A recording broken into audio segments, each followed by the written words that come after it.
Hi, I'm Sierra Tishgart, the senior editor of Grub Street, New York Magazine's food blog, and we're here with Curtis Stone. Hello. How are you? Good, how are you doing? Good, thank you. So I wanted to talk a little bit about your restaurant, which is wildly popular, and you just got nominated as a semifinalist for the James Beard Award. Congratulations. Thank you very much. So I have to ask, do you have any plans to expand? Because it's so small, it's very hard to get into. You know what, it keeps coming up.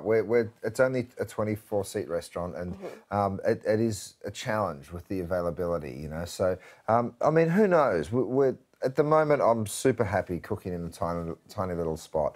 And I don't think that if I expand the restaurant, I can do the same sort of, you know, elevated cooking that we're doing at the moment. So, but maybe we'll do a second one day. You never know. You never know. Good, and the theme of the restaurant is that each month there's one ingredient that you focus on and it changes. Right. So which was your favorite of the past year?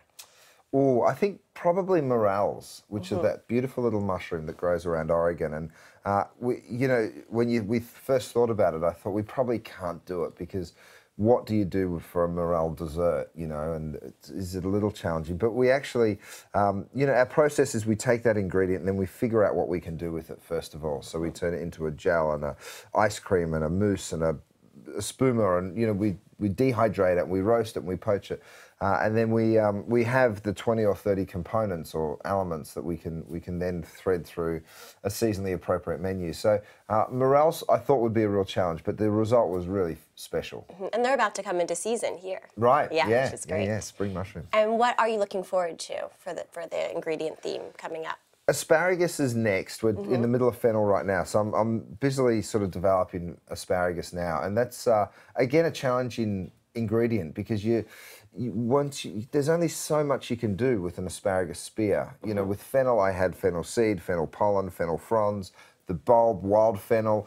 There's a lot of things to use, but with asparagus it's kind of just what it is. You know, yeah, there's green and white. When you juice it, the juice isn't, you know, the most palatable juice that you've ever tasted. So that's a challenge, which I really enjoy. White truffles is coming up again, and I love truffles too. So that would be a great one. And what you said ties in nicely to something that we've been noticing as a food trend on Grub Street, is that people are focusing on what's considered waste, right, and parts of animals or parts of vegetables that are normally kind of considered like not the best parts chefs are beginning to use, whether it's bone broth. And Dan Barber just launched his pop-up that's all about using food waste. Yep. Is there a part of a vegetable or part of an animal that you think is really special that's not getting enough attention? Look, I think that's what's so fascinating about this sort of study that we do on the ingredient is, you know, you really break it down. We juiced the fennel and then the pulp that comes out the other side. I said, let's dehydrate the pulp and see what happens to it.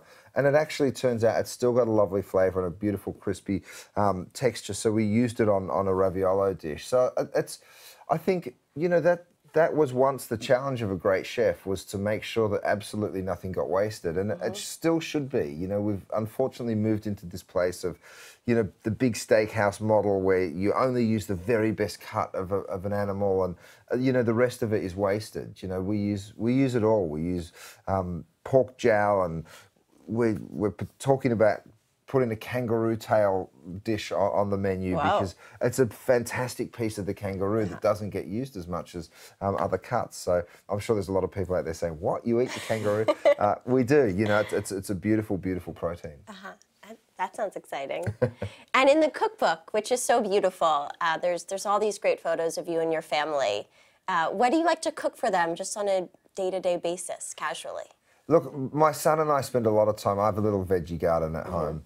It's not little, it's a big veggie garden that I actually grow quite a bit of stuff for the restaurant from. So his first love is being in the garden with me. We spend a lot of time in there. So the process of taking those ingredients and cooking with them, he really enjoys too. So truthfully, we cook really simply at home, a roast chicken with some veggies from the garden or something like that. Is there anything your kids won't touch? Maybe kangaroo? You know, they haven't had kangaroo yet. They're pretty good eaters. Well, the little guy's, his mum's still in charge of his diet. He's only 6 months, so I haven't got to cook for him yet, but it's coming up soon. Hudson eats pretty much everything. He doesn't like too much texture, but apart from that, he's good with flavours. Great.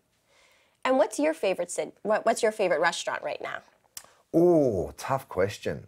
There's so many that I love. I just ate in Los Angeles at a place called Bestia. But then there's Kispaca, and then there's Tuamek. There's such good restaurants in LA. And you know, 10 years ago, there probably wasn't as many great restaurants, but there's some that are really springing up. Here in New York, there's also incredible restaurants. You know, all over the country, America's going through a real amazing time with its restaurants, which is awesome. Yes, I was going to ask you as well. Los Angeles is so exciting right now with what's happening with food. How do you think it fits into the national food scene at this moment? Look, I think it's been a little bit of the ugly stepson for a while. You know, it's been really... Well, it's not ugly there. It's not. It's beautiful. But the food scene has been. It's been a little bit more about the scene, and it's, you know, I think LA chefs have really fought for their right to be taken seriously as a food city. And, you know, look, we get the best fruit and vegetables anywhere that I've been to in the world. And truthfully, that's sort of why I developed my restaurant around it. There's a lot more people coming to LA that are really talented. You know, if I look around my kitchen, there's guys from London, and there's guys from Australia, and there's guys from Chicago, and of course guys from LA. And, you know, it's becoming a real epicenter for great food. That's great.